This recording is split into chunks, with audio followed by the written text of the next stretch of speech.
Welcome back to Washington Watch. I'm your host, Tony Perkins. The website, TonyPerkins.com. If you're on Twitter or Parler, it's at @TPerkins. And again, let me remind you, Values Voter Summit coming up September the 22nd through the 25th. It's online. It's virtual.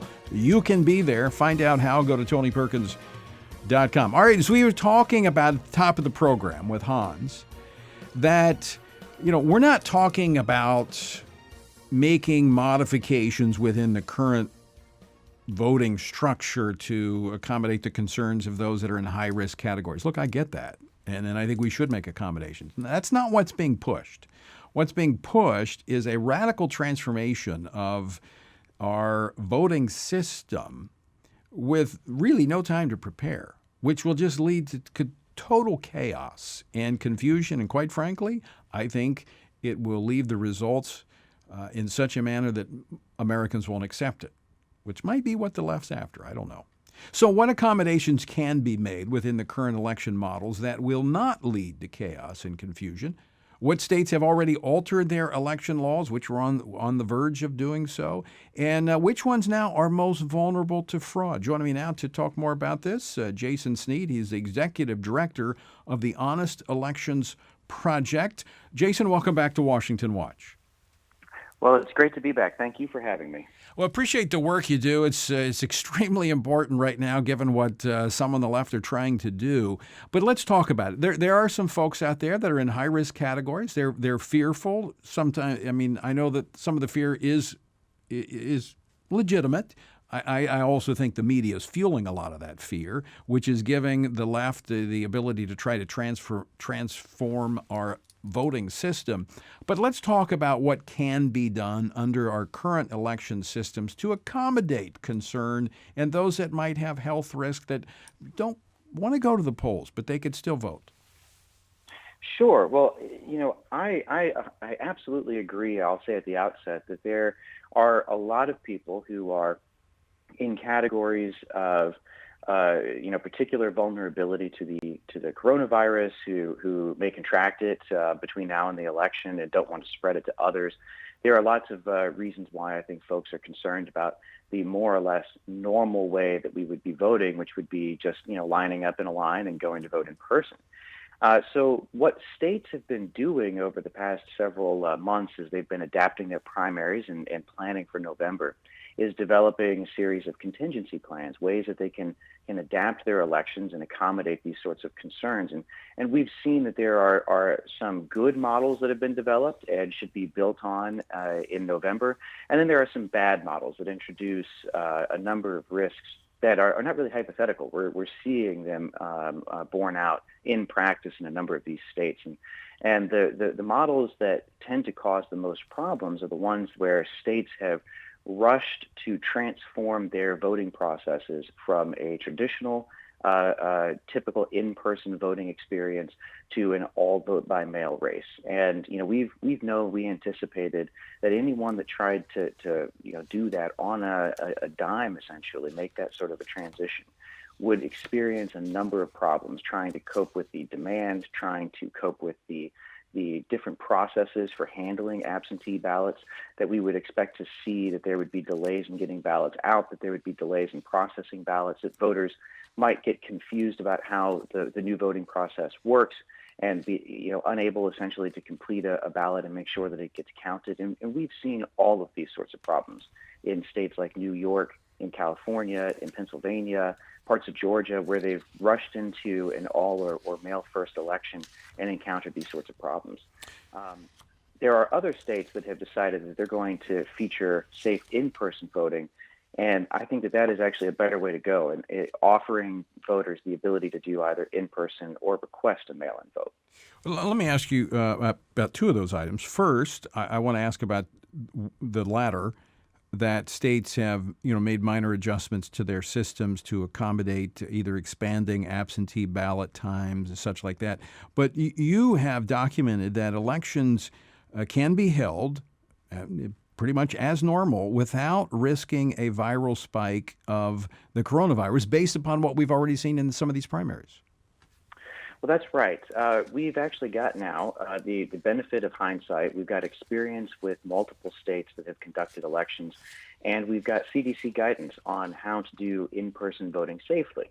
And so, the election process for an in-person vote during a pandemic will, of course, look different than what we're accustomed to. There will be social distancing. Polling sites will, in many cases, have to be moved, either because they're typically situated in a nursing home or someplace where they would be exposing vulnerable folks to voters on a regular basis. We don't want that. Or they just need more space so that they can do the social distancing. And there'll be different processes in place the day of the election. You'll need to do regular routine cleanings of equipment, and you'll need to encourage masks and have poll workers wearing PPE. But all of this is feasible. And we've known as early in the pandemic as the April Wisconsin primary that if these sorts of precautions are taken, if there is planning done, and if states don't just wing it and decide that they're not going to have any precautions, that there is no reason that an in-person vote means that you're going to see a spike in COVID-19. In fact, the data suggests that this sort of precautionary steps can be taken and that you can vote safely in person. And so I think that helps to inform the best model for adapting our elections, which is to give voters choices in how they want to cast their ballot. A lot of the problems that we've seen in the vote-by-mail states arise from the fact that voters don't have any choices in how they want to vote, and the states don't have the experience running an all-mail election, and that's a dangerous combination. Yeah, I would say, look, people are going to the grocery store every day, and they're doing just fine. So I would think that with the proper protocols, they could certainly vote without risk. Hey, let me go to very quickly before we run out of time. You made reference to these states that have moved very quickly to this all mail-in balloting. Often those who are pushing this all mail-in balloting. I mean, Nancy Pelosi pushed this. This was a part of their measure that they were trying to push in the corona response. They point to these 5 states that have already adopted all mail-in elections, but there's more to that story. Tell us about it. Well, there's quite a lot more. In fact, there's years worth of additional facts to that story.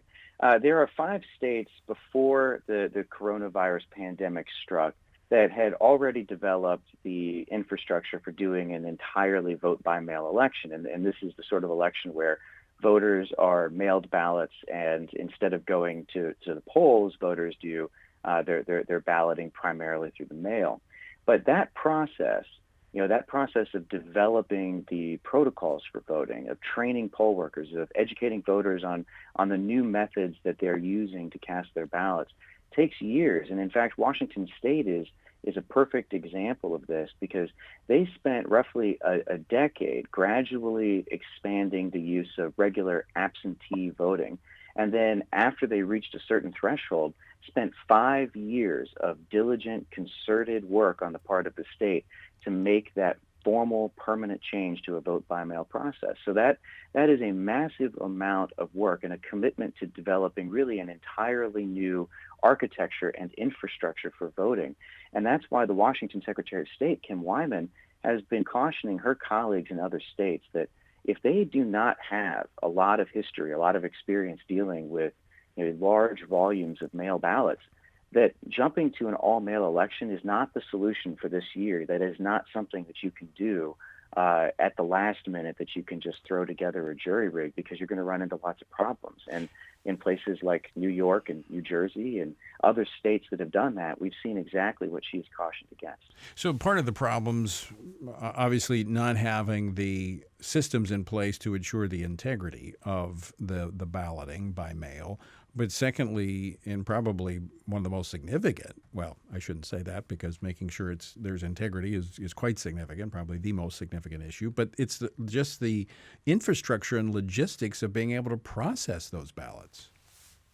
That's right. You're talking about a completely different way of voting, and that applies both to you, the voter, and also to the people who are processing those ballots and administering the election. And so you've got to retool your entire process. It amounts to a top-to-bottom conversion of the voting process.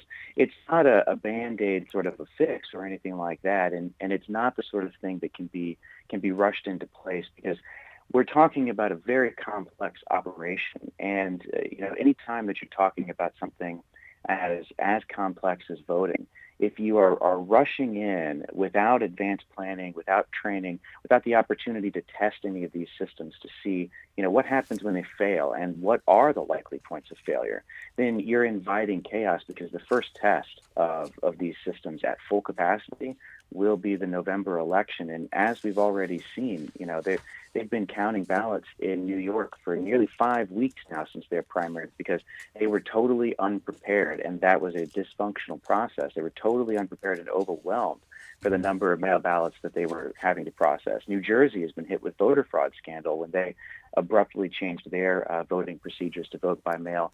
Again, just pointing out some of the unnecessary risks of this process. And, one other thing that I'll mention here, whenever people who are advocating for this change point to these 5 states and say, if they do it, anyone can. One thing that they never talk about is the fact that those states do not automatically mail ballots to inactive voter registrations. Those are the registrations the state believes represents people who have moved away, that they're no longer valid. And yet we continue to see in lawsuits and in proposals put forward in Congress the demand that states mail ballots to every voter registration, regardless of their active or inactive status, which guarantees that ballots are going to get sent out in the names of people who are ineligible to vote, people who have moved away, people who have died. That is not only wasteful, but that creates unnecessary opportunities for fraud. Jason, 30 seconds left, but putting aside the fraud, a big issue to put aside, but putting that issue aside, just the inability to process the ballots, as you just talked about New York, 5 weeks later, still counting the ballots. If states rush into this and they're still counting ballots 5, 6, 7 weeks later in a nation that is already divided ideologically and politically, I mean, this could be absolutely explosive because no one will accept the outcome.